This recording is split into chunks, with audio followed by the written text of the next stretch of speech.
हमें यही सोचते सोचते कई महीने और कई दिन निकल जाते हैं कि सबसे पहले क्या पढ़ें, PYQ लगाएं या नोट्स पढ़ें या NCERT बुक्स पढ़ें। तो आज हम आपकी इसी कन्फ्यूजन को दूर करेंगे जो कि हर एक स्टूडेंट के माइंड में होता है। एग्ज़ाम के लिए क्या पढ़ना सही है, नोट्स, NCERT या PYQs। आपको भी लगता है कि सिलेबस बहुत बड़ा है, टाइम कम है और समझ नहीं आ रहा है कि किस चीज़ को प्रायोरिटी दी जाए। डोंट वरी, इस वीडियो के एंड तक आपको क्लियर स्ट्रेटजी मिल जाएगी। देखो, हर स्टूडेंट की जर्नी अलग होती है, लेकिन एक कॉमन प्रॉब्लम सबकी सेम है। सिलेबस ज़्यादा है, टाइम कम है। कोई कहता है सिर्फ नोट्स पढ़ लो, कोई कहता है कि NCERT भगवान है और टीचर्स बोलते हैं PYQ ज़रूर करो।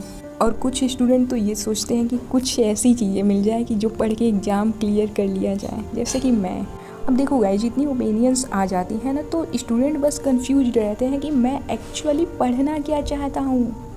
मतलब एक तरफ मम्मी बोल रही होती है बेटा NCERT ही पढ़ो, वही एग्ज़ाम में आता है, और हमारा प्रिय दोस्त बोल रहा होता है भाई PYQ सॉल्व करो, 80% पेपर वहीं से आता है। और हमारे प्रिय टीचर्स, इनकी तो कहानी ही अलग होती है। ये बोलते हैं मेरे नोट्स सबसे बेस्ट, इसी से पढ़ लो एग्ज़ाम क्लियर हो जाएगा। अब हम करें तो करें क्या। 100% में से 90% स्टूडेंट कोचिंग जाते हैं, लेकिन वो भी अच्छा नहीं कर पा रहे हैं। उनको भी कन्फ्यूजन हो जा रहा है कि क्या करें, कैसे करें, क्योंकि उनको उतनी अच्छी गाइडेंस नहीं मिल पा रही है। तो चलिए आगे बढ़ते हैं। सबसे पहले बात करते हैं नोट्स की। नोट्स कॉन्शियस होते हैं, आपको पूरे सिलेबस का शॉर्ट वर्जन मिल जाता है। इससे ये रहेगा ना कि आप किसी भी चीज़ को जल्दी समझ पाते हो नोट्स की मदद से। एग्ज़ाम के एक दिन पहले रिवाइज करने के लिए बेस्ट ऑप्शन है। और भाई, अगर तुमने नोट्स खुद से बनाए हैं तो ये रिटेंशन 2x हो जाता है।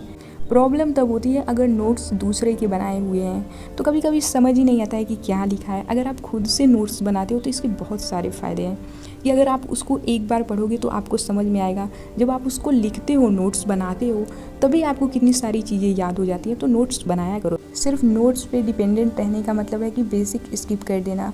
हर डिटेल कवर नहीं होती है नोट्स की मदद से। एग्ज़ाम ट्रिकी आए तो प्रॉब्लम होगी, बहुत सारे क्वेश्चन ऐसे होंगे कि जो आपको आएंगे ही नहीं। तो सिर्फ नोट्स पे डिपेंडेंट रहना एक सही चीज़ नहीं है। नोट्स एक सपोर्ट सिस्टम है और ये किसी के लिए बहुत अच्छी चीज़ भी है। जैसे कि अगर आप 6 से लेकर 9 तक के स्टूडेंट देख रहे हो तो आप नोट्स ही पढ़ लोगे तो आपके एग्ज़ाम में वही आएगा। लेकिन अगर आप एक कम्पिटिटिव एग्ज़ाम की तैयारी कर रहे हो या फिर 12th या 10th में हो तो आपको थोड़ा अधिक पढ़ना पड़ेगा। मतलब आपको PYQ और प्लस में NCERT सबको देखना पड़ता है। अब आते हैं NCERT पे। बोर्ड्स के लिए तो NCERT एकदम बेस है।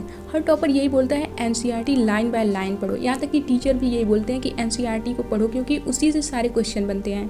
और कम्पिटिटिव एग्जाम में भी NCERT की डिफिनेशन, एग्जाम्पल्स और डायग्राम डायरेक्ट पूछ लिए जाते हैं। यूँ कहें कि NCERT से ही बहुत सारे क्वेश्चन आते हैं उसमें, क्योंकि देखो NCERT से आपको कंसेप्ट फुल क्लियरिटी मिलती है। अगर फाउंडेशन स्ट्रॉन्ग चाहिए तो NCERT मस्ट है।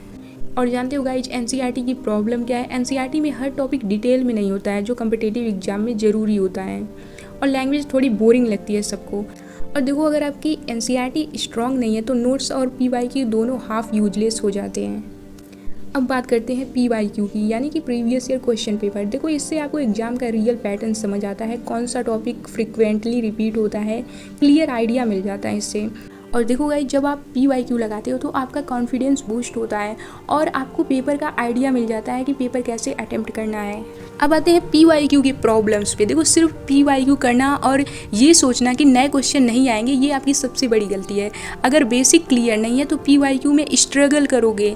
तो सबसे पहले अपने बेसिक को स्ट्रॉन्ग करो। अगर आपका बेसिक अच्छा रहेगा तभी आप PYQ लगा सकते हो, अन्यथा वो गलत हो सकते हैं। अब सबसे इम्पॉर्टेंट, अगर टाइम कम है तो क्या सीक्वेंस फॉलो करें। अगर बोर्ड एग्जाम है तो सबसे पहले NCERT, फिर नोट्स, फिर PYQ। मतलब सबसे पहले NCERT लाइन बाय लाइन पढ़ो, फिर शॉर्ट नोट्स से रिवाइज करो और लास्ट में PYQ सॉल्व करो। और अगर कम्पिटिटिव एग्जाम है तो सबसे पहले कंसेप्ट क्लियर करो, फिर एडवांस लेवल प्रैक्टिस करो और एंड में PYQ प्लस मॉक टेस्ट से एग्जाम की प्रैक्टिस करो। तो देखो गाइज, कम्पिटिटिव एग्जाम में भी NCERT बेस है।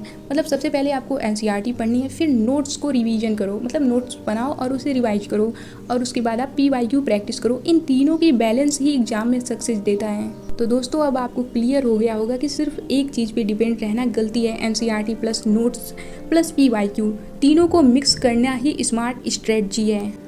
और हाँ, कमेंट सेक्शन में लिख के बताना आप पर्सनली किस पे ज़्यादा डिपेंड करते हो, नोट्स, NCERT या PYQ। मिलते हैं नेक्स्ट वीडियो में एक नई स्ट्रेटजी के साथ। All the best for your exam.